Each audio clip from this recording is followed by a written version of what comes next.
So రాష్ట్రంలో Telangana elections వరంగల్లో కూడా మరి 32 నుంచి 36 వరకు 5 వార్డులకు ఇన్ఛార్జ్ ఉన్నట్టు కొప్పలేశ్వర రమేశ్వర్ గారు ఉన్నారు. వారిని తెలుసుకోవచ్చు. చెప్పండి సార్, మరి ఈ యొక్క ఎలక్షన్లో బాగా టీఆర్ఎస్ పార్టీ ప్రతిష్టాత్మక తీసుకుంది. లాస్ట్ టైం కూడా మేయర్గా ఉంది, ఈసారి కూడా మేయర్ కొట్టాలనిపిస్తుంది. మరి మీకు ఇచ్చినటువంటి డివిజన్ ఎలా ఉంది పరిస్థితి? డెఫినెట్గా వరంగల్ నగర కార్పొరేషన్ ఎలక్షన్లో టీఆర్ఎస్ పార్టీ తప్పకుండా విజయం సాధిస్తుంది. 66 డివిజన్లలో నాకు తెలిసినంత వరకు మ్యాక్సిమం 50+ మేము గెలుస్తాం అనేటువంటి నమ్మకం ఉంది. తర్వాత వాతావరణం కూడా అట్నే క్రియేట్ అయి ఉంది. ప్రభుత్వం మీద కూడా పూర్తి అనుకూలత ఉన్నది. ముఖ్యమంత్రి గారి యొక్క పరిపాలన విధానాన్ని ప్రజలు చాలా గొప్పగా ఆహ్వానిస్తున్నారు. మరి నగరాలు అభివృద్ధి చెందడం అనేటువంటిది తెలంగాణ రాష్ట్రం వచ్చిన తర్వాతనే ప్రారంభమైంది. అదేవిధంగా హైదరాబాద్ నగరం తర్వాత రెండవ నగరం తెలంగాణలో వరంగల్ పట్టణం కాబట్టి ఈ యొక్క పట్టణాన్ని అద్భుతంగా అభివృద్ధి చేయాలనే సంకల్పం మొదటి నుంచి కూడా ముఖ్యమంత్రి కేసీఆర్ గారికి ఉంది.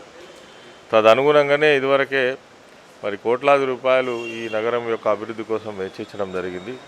ప్రజలందరూ కూడా తెలుసు. ఇప్పటికే వరంగల్ నగరం చాలా అభివృద్ధిని సాధిస్తూ ముందుకు పోతుంది. ఈసారి కూడా మళ్ళీ మేయర్ పీఠం టీఆర్ఎస్ పార్టీ కైవసం చేసుకున్నట్టయితే రానున్నటువంటి 5 ఏళ్లలో కూడా బ్రహ్మాండమైనటువంటి అభివృద్ధి సాధించవచ్చు అనేటువంటిదే నగరవాసుల యొక్క మూడ్ కనబడుతూ ఉంది. ఆ నమ్మకం ప్రభుత్వం పైన ఉన్నది. కాబట్టి డెఫినెట్గా ఇక్కడ టీఆర్ఎస్ పార్టీ విజయం సాధిస్తారని నేను భావిస్తూ ఉన్నాను. టీఆర్ఎస్ పార్టీ ప్రభుత్వం పెట్టినటువంటి పథకాలలో మెయిన్గా డబుల్ బెడ్రూమ్ కూడా 82 కోట్లు మాత్రం రిలీజ్ చేశారు. మరి ఇక్కడ ఉన్నటువంటి పేదలకు చాలామంది కూడా ఇళ్ల కోసం ఎదురు చూస్తున్నారు. వారికి ఎలాంటి సమాధానం చెప్తారని అడుగుతున్నారు. డెఫినెట్గా ముఖ్యమంత్రి గారు తీసుకొచ్చినటువంటి సంక్షేమ పథకాలు ఇప్పటికే అద్భుతం. చాలామంది నిరుపేదలైనటువంటి వాళ్లకు ఏ సమయంలో ఏ రకమైనటువంటి పథకం ద్వారా మనం సహకరించవచ్చు ప్రభుత్వం ద్వారా అని చెప్పి ఇప్పటికే కళ్యాణ లక్ష్మి షాదీ ముబారక్ కావచ్చు, పెన్షన్స్ కావచ్చు, అదేవిధంగా కేసీఆర్ కిట్ కావచ్చు, గ్రామీణ ప్రాంతాల్లో అయితే రైతులకు సంబంధించినటువంటి రైతు బీమా, రైతు బంధు కావచ్చు, ఇవన్నీ కూడా క్రమేపీ చేసుకుంటూ వస్తున్నటువంటి సందర్భంలో మరి రాష్ట్రంలో ఉన్నటువంటి 1,20,00,000 ఎకరాలకు నీళ్ళు ఇచ్చేటువంటి బ్రహ్మాండమైన వ్యవస్థ నిర్మాణం జరిగింది ఇప్పటికే.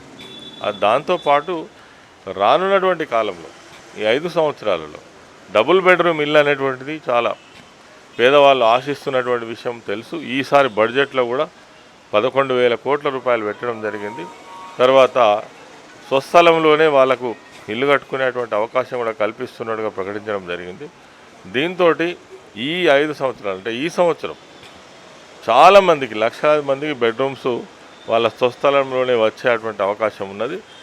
మళ్ళీ ఈ కోవిడ్ ఉధృతి పెరుగుతున్నది. దీంతో మరి కొంచెం ఆలస్యమైతే కావచ్చు కానీ ఇమీడియట్గా వాళ్ళకు ఫలితాలు మాత్రం దక్కుతాయని నేను భావిస్తున్నాను. హైదరాబాద్ తర్వాత సెకండ్ సిటీగా చెప్పిన వరంగల్లో మరి ఐటీ కారిడార్గా చేస్తారని చెప్పారు. అలాగనే ఇవి కూడా టెక్స్టైల్ పార్క్ కూడా చేస్తున్న సందర్భంలో కొంచెం వెనుకబడ్డట్టుగా ఉన్నట్టు కూడా ప్రతిపక్షాలు ఆరోపిస్తున్నారు. దీని మీద మీ స్పందన?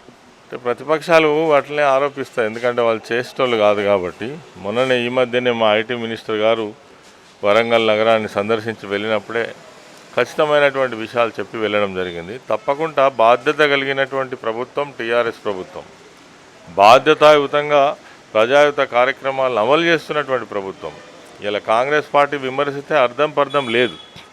బీజేపీ పార్టీ వాళ్ళు మాట్లాడడానికి అర్హత కూడా లేదు. ఎందుకంటే దేశంలో 7 సంవత్సరాల నుంచి అధికారంలో నుండి పట్టుమని ఎవరిని కూడా, ఏ ప్రాంతాన్ని కూడా ఒక సంక్షేమ పథకం కావచ్చు, ఒక ప్రజలను ఒప్పించేటువంటి ఒక మంచి కార్యక్రమం లేనటువంటి విషయం మనకు తెలుసు. వాళ్ళు కేవలం మత విద్వేషాలను రెచ్చగొట్టడం తప్ప పిల్లలకు చదువు కావాలన్నా, లేదంటే వైద్యం మంచిగా కావాలన్నా, లేకపోతే నగరాలు అభివృద్ధి చెందాలన్నా, రైతులకు ఏం కావాలని ఎన్నడూ బీజేపీ పార్టీ ఆలోచించదు.